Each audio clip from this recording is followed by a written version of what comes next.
What's been happening this year is people have been coming through the side door, through the back door, discovering me through, oh, I discovered you on the Ben Shapiro show. Oh, I heard you on Joe Rogan. Oh, I saw your funny tweet. So as long as people are kind of coming into the house and there's lots of different things on offer in the house, then I'm like, cool, I don't really care what door you come in through.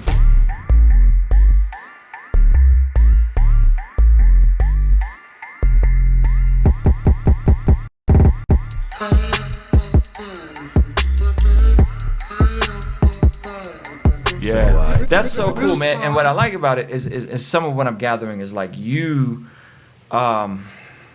became more personal and more vulnerable with some of your views that maybe weren't as popular. Sure. And you owning those views and owning that truth ended up being the very thing that catapulted you to another wider, broader audience. And sometimes people are on social media and they're afraid to go there. They're afraid to go against the grain or swim against the tide.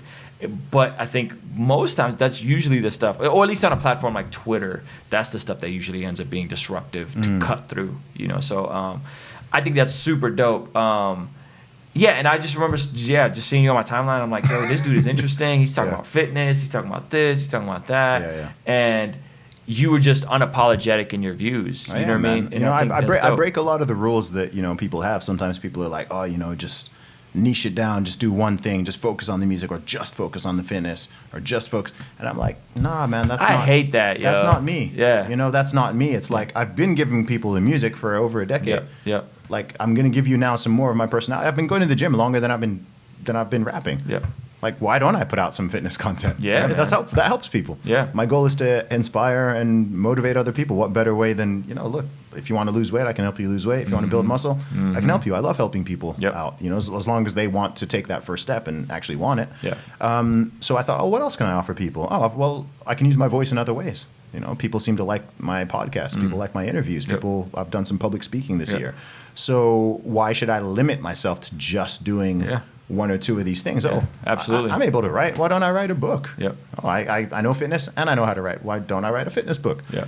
And I put that out there and that helped people. So, you know, the way I look at things now is it's just kind of open up. I view it like a metaphor. So if I imagine I've kind of got like a house, like the Zuby house, Team Zuby house, then like, you know, the music is the front door. And I was always wanting people to come through the front door. And I didn't want anything to distract from the front door. I didn't want people to even know there were side doors. This is a great metaphor. You dropping some gems here. Yeah. And then, so with what's been happening this year is people have been coming through the side door, through the back door, discovering me through, oh, I discovered you on the Ben Shapiro show. Oh, I heard you on Joe Rogan. Oh, I saw your funny tweet. So as long as people are kind of coming into the house and there's lots of different things on offer in the house, then I'm like, cool, I don't really care what door you come in through. You know, the music might still be the main front door, but I know I've got people who follow me not specifically for my music, but for other reasons. And I've just learned to accept that, you know, that's cool. That's fine. Why I can't, if I can offer some value to someone or some entertainment or some education to someone, they don't need to have everything that I'm offering. You know, if they want it, fantastic. That's even better. But if they just want to pick and choose, that's fine. That's good.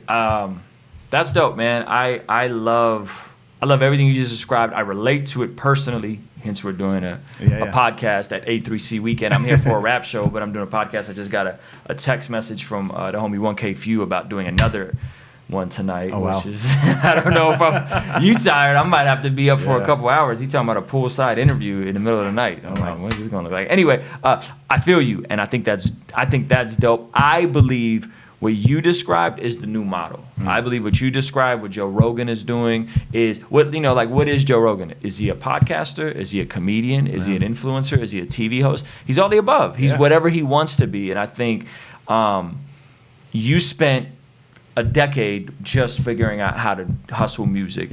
And then you spent additional time doing other things. And so I think people can do multiple things as long as they're willing to put in the work to say, I'm going to spend a window of time just working on this, then I'm going to pivot, then you know what I mean? Like, and I think you've done a great job of that. You, my friend, would you identify as a black conservative? I know you don't like labels. You're like a. I mean, you are a Christian and a rapper, but you're like a Christian rapper who like doesn't want to be called a Christian rapper. You're like, I don't like the label Christian rapper. You know what I'm saying? Are you a black? Like, can we say you're a black conservative? What I identify as is gender and politically fluid. You had a quote that bar you had on the Joe Rogan where you said. gender is fluid, but politics is binary. Yeah, I said it's funny because we're living in a time where people are saying that gender is fluid, but politics is binary. That's a great quote. Yeah. It's a great quote. And I'm probably politically pretty agnostic. You know what I'm saying? Like I'm registered as an independent. I voted Libertarian last time. This time I'm on the Yang Gang, of course, which we could talk about. Yeah. Is it fair to say you're a black conservative, or just give me some type of framework? Am I black? You're brown? My son will call you brown. That's funny. My son Levi calls everybody technically, brown. That's a lot more accurate, isn't it? It is. We're all varying shades of brown. Yes. If people got that through their heads, the world would probably some of the nonsense would probably cease a little bit. But yeah, man, would I call myself a conservative? I don't mind what people want to call me. I'm certainly conservative leaning in some aspects, both economically and socially, I guess. But ultimately, I'm just I call myself a free thinker. I just like to. But the MAGA hat people love you. The MAGA hat Let's people. Be honest. Let's be real. They love Zuby. Because it's the dichotomy of here's someone that's a rapper who's, black, whatever, right? That you're Nigerian. And you sometimes come off very sympathetic and supportive of the current president of the United States. Well, I don't know. I think you're putting words in my mouth a little bit. But you like Trump? Like, is that fair to say? Like, if you were to vote in the next election, you'd probably vote for Trump. If I were an American, would I vote for him? Is that a question? Yeah, I would. Yeah. But that's also largely about the opposition, who I think are awful. So lesser of two evils. Yeah, I don't even think he's an evil. I think he's necessary. Okay. I think he's necessary. In terms of if I like him, it's kind of, I like some stuff he's done. I don't like some stuff he's done and said, but it's not as viewing him in a vacuum doesn't really work for me because, people are like, oh, how did this guy win? And I'm like, well, what was the other opposition? Like, what was people forget already like how much people didn't like Hillary Clinton and stuff. So I don't want to get too much into that. Yeah. But yeah, man, look, I don't mind what people just describe me as. Politically, I'm certainly, if I do any kind of political compass test, I fall into the center-right libertarian sort of quadrant. So, whatever views that generally entails. But ultimately, I'm pretty pragmatic and I've just got I do have certain values and morals and principles that I strongly believe in and which I try to apply equally to all people in various situations. I don't like people who are kind of I don't like people. I don't like this idea of, having lots of like double and triple and quadruple standards where, you're treating people differently based on various things, or it's okay if someone does that, but it's not okay. I just try to apply all these things equally to people, kind of across the board, because that's to me what I believe is fair, and what I believe is honest, and what I believe is right. So I'm open to, one of the things I do certainly is I try to bridge gaps as well. I mean, I remember specifically in 2018 because I had a particular tweet go viral. Which was one of the tweets that it was retweeted by I'll give him a shout out actually. It was retweeted by Mike Cernovich, who I don't know if you know, but he's got about half a million followers, and he was he's got a lot of Trump supporters follow him. He was fairly key and influential in that election in 2016, and he's followed me for years. So he retweeted one of my tweets, and off the back of that, I started getting tons of followers with like MAGA in their profile. Right now, it just kind of out the blue. I was like, whoa, what's going on here? We got a lot of MAGA supporters that's all good, man. And fans here. Yeah, on this man, channel. it's all love, right?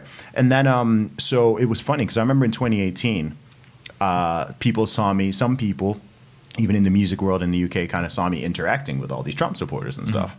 And people were like, I had some people like, almost trying to police me, kind of like, oh, don't talk to them. Like, why are you talking to Trump supporters? Why this weird, super intolerant from, people who claiming to be tolerant. Yeah. The irony, right? Yeah, that irony of saying, you know, don't even talk to, Yeah. you know, why are you even talking to that person or Right. whatever? Like, how dare you? And I'm like, what are you talking about? Like, Yeah. this is, you know, Yeah. this is not, these are not all. Are people at this point assuming that you're like the typical rapper, like left-leaning person, or I don't even think so. The people who were saying this already knew you're. You know your what? views? I've never my politics. I'm not someone who like kind of was, you know, like, oh, I was a super lefty and then I got red pilled and I became right wing or something. Like, no, I've always been kind of where I am. All that's happened is I've become a little bit more libertarian, even from. Like I've been I was always apolitical like in my teenage years, but if someone were to ask me what I think is right or wrong or give me some kind of political test, I probably would have fallen again in the center right side of things because there are just certain principles and values that I have that I just think are correct, and some of those fall more on that side. For example, even when I was 16, if someone said, "Oh, do you think like rich people should be taxed more?" I'd be like, "No, that's not fair. Why would you take more money from someone who's worked for it?" Like that doesn't, just like it doesn't make sense to me now.